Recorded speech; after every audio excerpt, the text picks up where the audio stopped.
a gente passeia rapidão pela história, e aí você vê quando moderniza com o Milionário José Rico, eles foram atacados. E atacados fortemente, você sabe disso. E hoje são deuses da música sertaneja. Quando o trem moderniza com o Chitão Chororó, eles são atacados. Moderniza assim, os anos 80, né? O fio de cabelo mesmo assim. O Leandro Leonardo, quando viraliza, quando essa palavra não existia, estragou o sertanejo, acabou com o sertanejo. Zezé de Camargo e Luciano sofreu isso. Quando vem os chamados universitários. Poxa, tem uma vez eu vi uma matéria na Globo, no Globo, sei lá, e onde Zezé de Camargo e Luciano tava ali chegando o bet no sertanejo universitário, né? E João Bosco e Vinícius, aquela coisa que tava surgindo ali, Jorge Mateus e tal. Vitor Léo estouradaço, e nas matérias falava Vitor Léo a gente até vê como já uma realidade. Poxa, era muito realidade, né? Aí a gente falou o tempo todo aqui nesse papo nosso, desse preconceito que outras pessoas, outros estilos tinham com a nossa música sertaneja. Só que a gente esqueceu de falar, acho que mais profundamente, que dentro da própria música sertaneja, isso se encontra, isso é difícil, porque toda vez que moderniza, vem a geração anterior pra falar, isso não é sertanejo, isso é ruim, isso tá estragando. Pra construir esse livro aí, você foi encontrando coisas assim? Como que você viu isso? Como que o sertanejo consegue se manter assim quando os de fora e os de dentro atacam o estilo? É interessante isso que você tá falando, né? Tem uma briga interna, né, do gênero também, né? Se é que a gente pode falar gênero, que é um debate também, né? Aqui é democrático, porque as pessoas podem falar o que quiser. E às vezes essa oposição, essa crítica vem de fora e às vezes vem de dentro, né? Da música sertaneja. Dizem que o termo sertanojo surgiu dentro do sertanejo. Dizem, não tenho como comprovar isso. Mas eu já ouvi alguns relatos aí falando que o sertanojo... Mas ao mesmo tempo que há isso, Dudu, há também as reaproximações. Vou dar um exemplo concreto aqui. Rolando Boldrin e Inezita Barroso nunca fizeram as pazes com a música sertaneja, né? Exatamente, né? Mas, sei lá, Renato Teixeira já, né? Sim. Renato Teixeira, ele falava contra a música sertaneja lá nos anos 90, viu? Né? Nos anos 90 ele vai chegar aqui, eu acho que no livro, na parte assim, ele falava contra, mas veja, só avisou muito, né? Já gravou com o Vitor Léo, com o Paulo Fernandes, com um bando de gente. Mais do que isso, recentemente ele regravou Zeneto e Cristiano, Largada as Traças. Largada as Traças, exatamente, né? Elogiou ainda a música, a musicalidade, o assunto e tudo mais. O próprio Amir Sater também, né? Já gravou com o Paulo Fernandes, entendeu? E nos anos 90 eles eram vistos como frutos à parte, né? Sertanejo. Gravou com o Vitor Léo também. Gravou com o Vitor Léo. Então, isso acontece também. Então, acho que a música sertaneja, ela ganha que ao longo do tempo essas arestas vão sendo aparadas também, né? E essas sintonias vão surgindo também, né? Mesmo até com outros gêneros, né? Por exemplo, sei lá, com a MPB, durante os anos 80, 90, primeira metade dos anos 90, a MPB pegava pesado. Depois as arestas começaram, veja, ainda tem muito atrito, mas assim, Maria Bethânia já gravou É o Amor, já cantou Evidências em show, né? O Caetano Veloso fez a trilha sonora do Filho Francisco. Chico Buarque já gravou, se não me engano, A Gente Humilde, no álbum do Zezé. Não, Minha História. Minha História, Jesus Bambino, que é uma música dele, né? Minha História de Jesus Bambino, que é o subtítulo dela. Então, assim, você tem essas...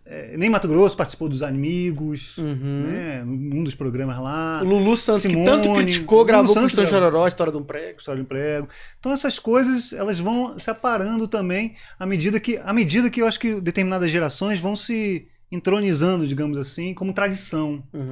Na música. Isso fica mais fácil de ser tolerado, porque eu acho que gêneros rurais, não é só a música sertaneja não, o forró também é assim, quando eles, por causa desse apelo à terra, à tradição, né, eles são mais compreendidos tanto por opositores externos quanto internos, quando eles se tradicionalizam mais, quando eles pisam no freio do acelerador da modernização, entende? Então, por exemplo, quando Chitãozinho e Chororó, que nos anos 90 estava pisando no acelerador, pisa no freio ali e grava grandes clássicos sertanejos, aí muitas pessoas falam assim, nossa, caramba, eles não são tão diferentes de Tonico e Tinoco assim, então, né? Olha só que interessante, né? Aí grava aqueles discos, grandes clássicos sertanejos. O filme do Zezé cumpre um pouco esse papel nos anos 2000, né? Mostra muita ligação com a terra, né? Veja, se a gente pega os clipes do Zezé antes dos Filhos de Francisco, os clipes se passam em áreas, mas áreas famosas, áreas ricos, assim, não tem apelo à pobreza, por exemplo, né?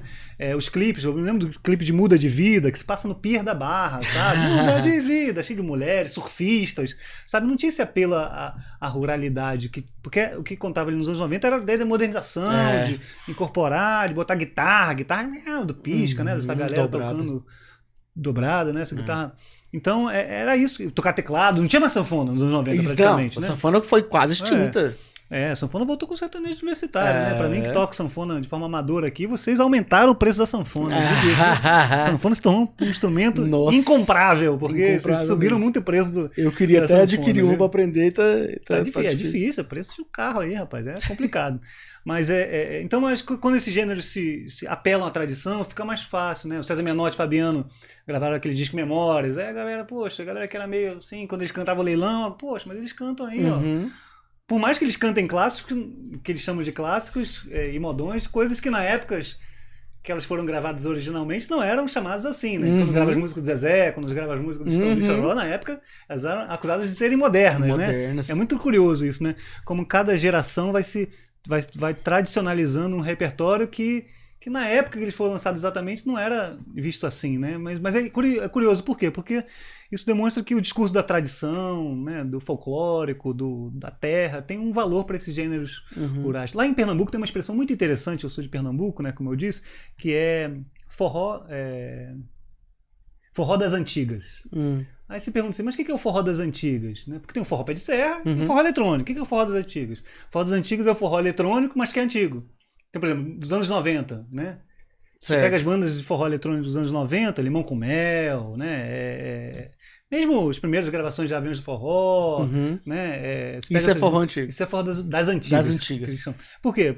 Aí a galera fala assim, não gosto de forró eletrônico não, mas que tá tocando agora aí, né? Mas esse forró das antigas eu gosto.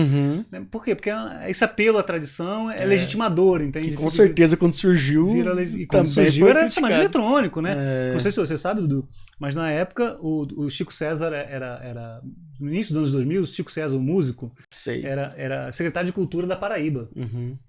E ele foi montar o São João lá da Paraíba e falou, não vai ter dinheiro, não vai ter palco para esse pessoal do forró de plástico, que é como ele chamava esse pessoal do forró eletrônico, né? Não vai ter dinheiro para esse povo, não vai ter palco para esse povo, eu não vou dar... Né? Qual é o argumento dele? Tinha que ser valorizado a pé de serra, o autêntico, né? O tradicional, né?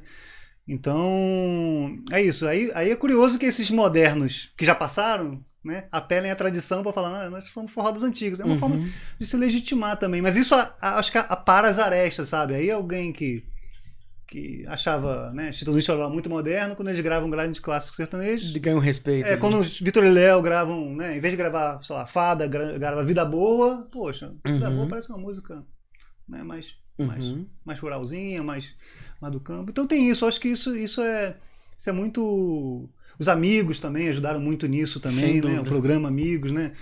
Eles cantavam ali em fazendas simuladas, né? Chamavam gente de outras searas para cantar com eles, né? Então acho que isso tudo é uma dinâmica da música sertaneja também, sabe? É uma dinâmica da música sertaneja. Tanto essa crítica à música sertaneja, interna e externa, mas também as alianças, né? Chamar fulano para... Esse negócio de chamar, que é muito comum na música sertaneja, chamar fulano para tocar junto comigo, né? Feat, né? Não sei o quê, papapá. Isso aí ajuda a construir um certo consenso, né?